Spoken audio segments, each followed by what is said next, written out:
বুলি ক'ব লাগিব তেখেতসকলে ক্ষমতা পাইছে বুলি ৰাইজক ঠগাই যদি তেনেকুৱা ধৰণৰ কৰ্ম কৰে ৰাইজে নিশ্চয় তাক প্ৰত্যুত্তৰ দিব।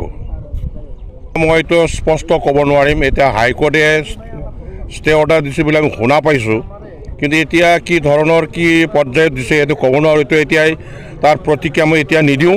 মই অহাকালি স্পষ্ট জনাৰ পিছত ইয়াৰ বিষয়ে মই প্ৰতিক্ৰিয়া দিম।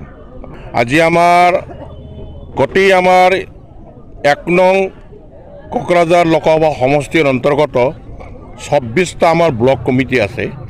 এই 26টা ব্লক কমিটিবিলাকত আগন্তুক 18তম লোকসভা নিৰ্বাচনটো ভালকৈ পাৰ কৰাৰ কাৰণে আমি প্ৰত্যেকটা ব্লক লেভেলত ইলেকশ্যন ষ্টাডিং কমিটি আমি গঠন কৰিছোঁ। তাৰ লগত সংগতি ৰাখি আজি আমি শ্ৰীৰামপুৰ ব্লক BPF দলৰ হৈ আগন্তুক নিৰ্বাচনটো সুচাৰুৰূপে পৰিচালনা কৰিবৰ বাবে আজি আমি ইয়াত এটা ইলেকশ্যন ষ্টাডিং কমিটি গঠন কৰাৰ উদ্দেশ্যে আজিৰ সভাখন আমি অনুষ্ঠিত কৰিছোঁ। সাংবাদিক মানে গাঁৱে ভূঞে ঘূৰিছে, নিশ্চয় আপোনালোকে গম পায় বৰ্তমান BPFৰ ফালে বঁটা বৈছে না UPFৰ ফালে বঁটা বৈছে না কংগ্ৰেছৰ ফালে বঁটা বৈছে, কিন্তু আমি নিশ্চয় কম।